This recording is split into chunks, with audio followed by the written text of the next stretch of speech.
Gumagamit na ako ng mic kasi wala akong boses. Magsasend ako ng order through Takubin. Kasi meron akong bagong dumating na epektos galing Pinas.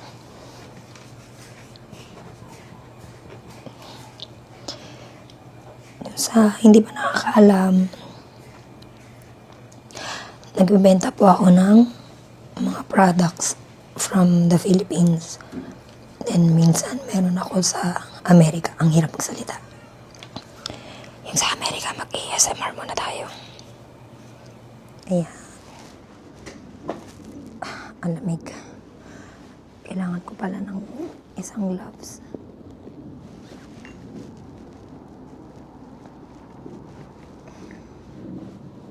Pasensya na kayo pag hindi nyo ako masyadong maintindihan kasi yung boses ko. Baka mahilo kayo.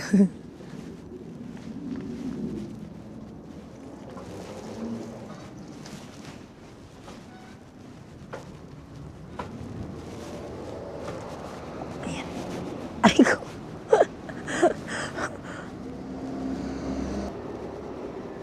Pagka ganitong malamig, 5 PM pa lang, wala na si haring araw. Talaga mabilis tumiling dito pagdating ng winter. Ito pala yung JP Post, malapit lang sa bahay namin. Pero hindi kasi sila tumatanggap ng ano ba yun, yung frozen goods. Puro dry goods lang sila. So, sa ibang shipping company ako pumupunta. Good thing, pwede ko siyang i-bike. Last pandemic ako nag-start, no? Kailan ba yung pandemic? 2020, no? Oo, 2020 nag-start ako magbenta ng cakes, ng tinapay. Actually, bago ako mag-start na or alamin ko yung mga Takubin na yan or siniship ko kahit saan sa Japan, nagbe-bake na ako for my jowa. Yan, mahilig siya kasi mahilig akong magluto-luto.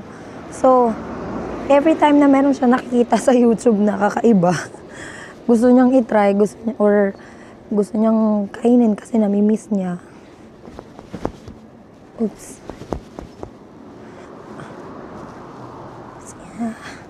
Si Masi. Ayun, nami-miss niya yung mga sweets nila sa Brazil, ganyan. Binibigay niya sa akin yung link. Pag-aralan ko daw. So, kakaluto ko, kakabake ng kung ano nang pinapaluto niya. Na-practice talaga sa ako. So, yung una, nagbe-bake lang ako for my friends, ganyan. Kung halimbawa nagpaluto siya sa akin, tas may mga sobra, dinadala ko yun sa workplace ko, binibigyan ko yung mga kaibigan ko.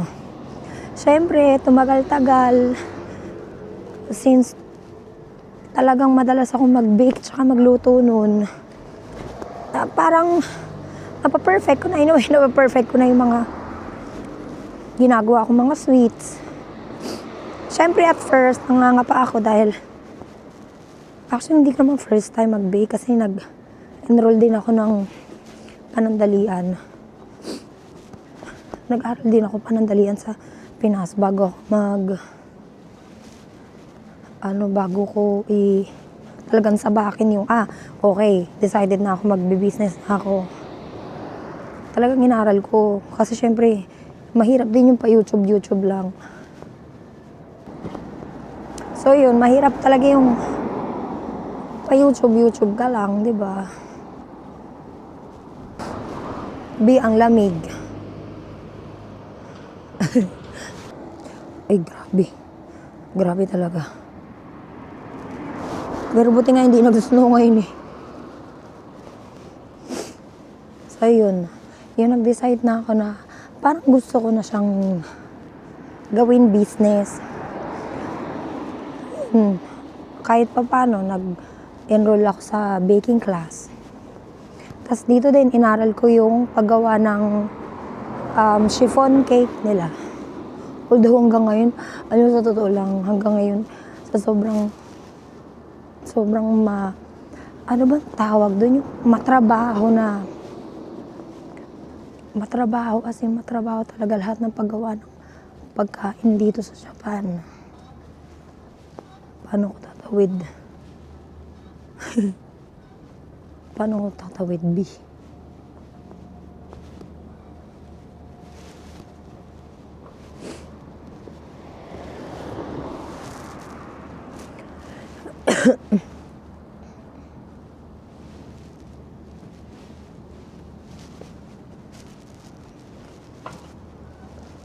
Ayan.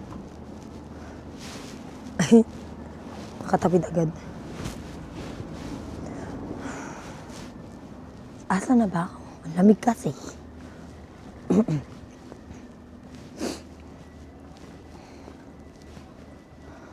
So, ayun.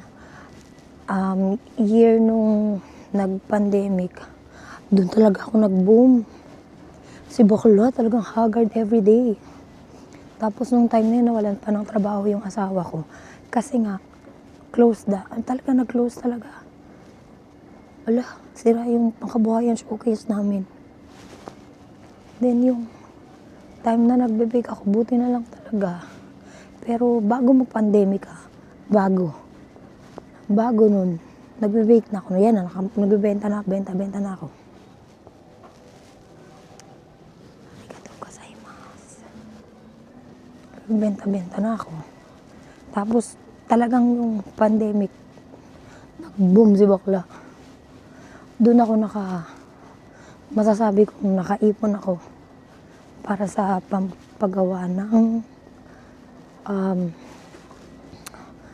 pampagawa ng tindahan, ng shop. Gumawa ko kasi ng shop noon after eh.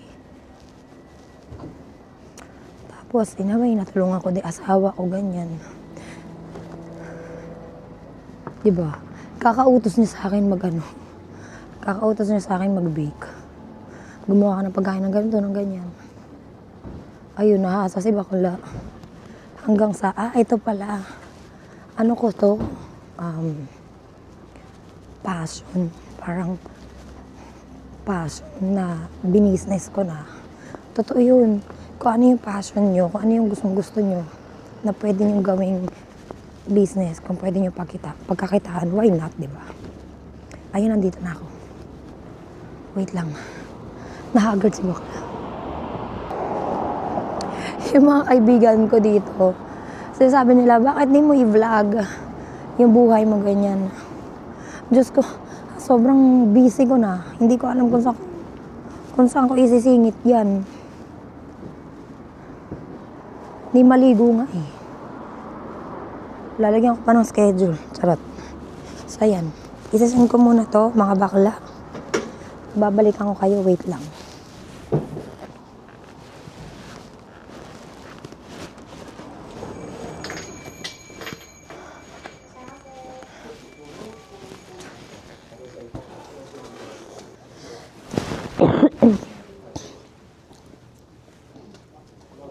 Lamig.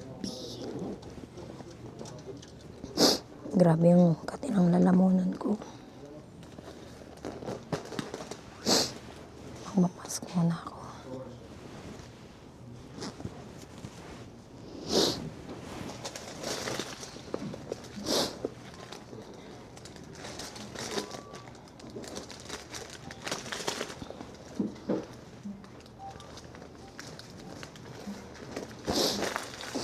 Arigatou gozaimasu. Napunta na nga sa ubo to.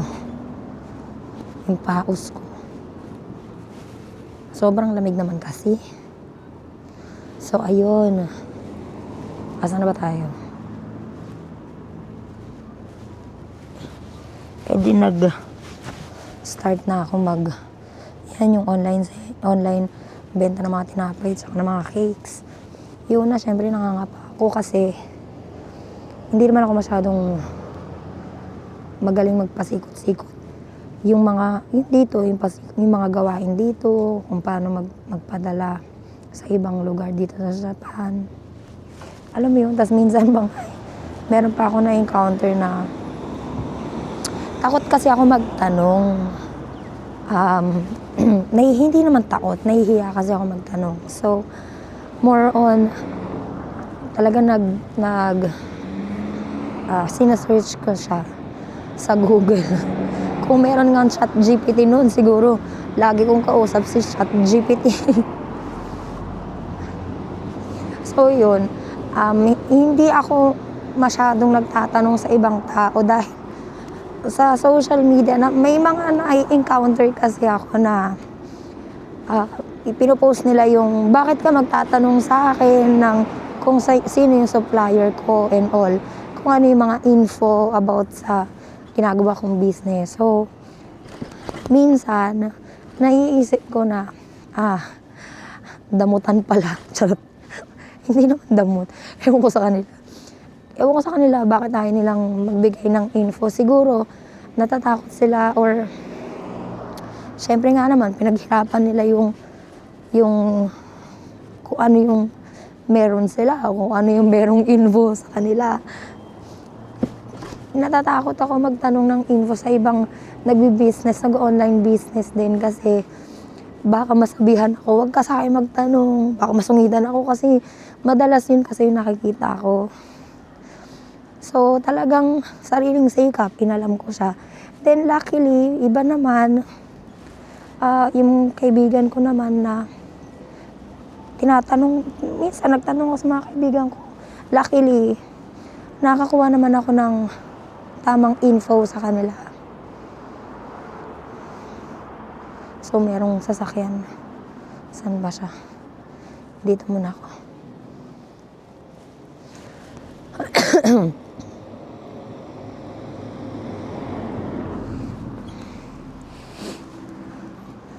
Kung paanong magpadala ng cool bean, yung tinatawag. Oreo. Frozen, iba yan. Iba yung frozen, iba yung normal na iba yung normal na parang nasa malamig na kahon lang. So yan, nalaman ko yung lahat. Tapos, time to time, nalaman ko rin yung mga kung saan na meron pwede akong kuhanan ng mga supplies, ng mga cakes ko, tinapay, kung saan yung mura. Talagang inaral ko siya, iniikot namin yung mag-asawa. Alam niyo, kung meron nga lang ako agad na lisensya noon, siguro, malalaman ko siya agad. Pero nung time kasi na wala pa akong lisensya, syempre nakaasa pa ako sa asawa ko na ida-drive niya ako. Ganyan. Para mag-grocery. Although lagi naman nandyan yung asawa ko para ipag-drive niya ako, diba? Yun nga lang, minsan pag warla kami, egis. Nahiya. Ayokong samahan mo nga ako. Yung time ng pandemic, talagang nag-boom talaga ako noon. Ang dami-dami kong sinesend. Nakakaipon ako ng pera. Biruin niyo, nakaipon ako ng pera. Pang negosyo ko, pang bake shop ko talaga, yung tindahan ko. Plus, binigyan pa ako ng asawa ko ng down payment para dun sa tindahan na gusto ko. Then, the rest, syempre, sa ipon na namin. Ipon na yung galing sa pinagpaguran ng aking kamay. Tsaka yung nakakatulong-tulong ko mag-bake nun, yung biyenan ko. Alam niyo yun dati, hindi ko nga alam na bawal mag-bake sa bahay. Hinuhuli yun dito. Lalo na pag meron kang kapitbahay na chismosa. Chismosang ingginera. Tapos isumbong ka niya, oy, nagbibenta ng pagkain, niluluto sa bahay. Pagka may mga kapitbahay kang chismosang ingginera, talagang bawal yun. Pero nung sa akin naman nun, hindi ko siya alam na bawal pala. Late ko na siyang nalaman nung kumukuha ako ng lisensya. Sinabi ko yun sa may City Hall na, ala, nagbe-bake ako sa bahay, hindi ko alam. Pero, inaano ko yun. Meron ako online selling na lisensya, pero yung mismong pwesto, sabi ko hindi ko alam na kailangan ko pala yun. Sinabihan ako ng City Hall na, bawal yun, mamaya mahuli ka, ganyan, may penalty. Pero since hindi mo naman alam, sinabi mo na hindi mo alam. Hindi naman sa exempted na ako dun sa kasalanan kasi talagang hindi ko alam. Ako pa daw nagsabi, sinumbong ko daw yung sarili ko. Hindi naman nila ako binigyan ng backing nung time na yun. Pero,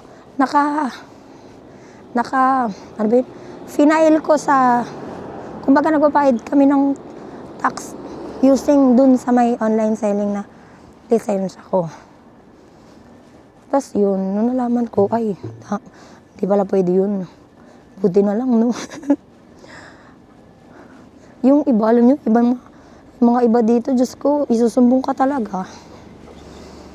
Na ninegosyo ka na, ewan ko sa kanila, masyado silang, kasi bawal, oo naman, di ba, bawal. Bawal is bawal dito sa rules ng Japan, bawal is bawal.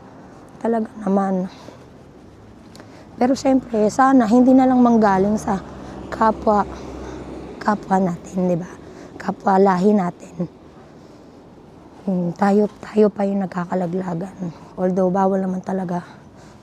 Yun nga lang, masakit lang sa part na ayun, kapwa natin naglalaglag sa atin. Isasama ko na lang kayo minsan dun sa kung saan ako nagbe-bake, kung saan ako nagluluto. Kasi ayoko kasi ng hindi Instagrammable. Charot. Hindi pa kasi siya okay. Kumbaga, pinaayos ko lang yung kitchen, ganyan. Kinumpleto ko lang yung requirements ko dun sa may City Hall para lang makakuha ako ulit ng lisensya for baking. Kasi nga, gusto ko ng legal, ayoko ng illegal. So, yun. Since, ang hirap magsalita kasi, talaga naman ang hirap. Sana maging okay na ako soon para makapag-video pa ako na madalas. Tsaka, siyempre, maayos ko na yung mga videos ko. Kasi mag-voice over pa ako dun. So, yun. See you next time. Ciao!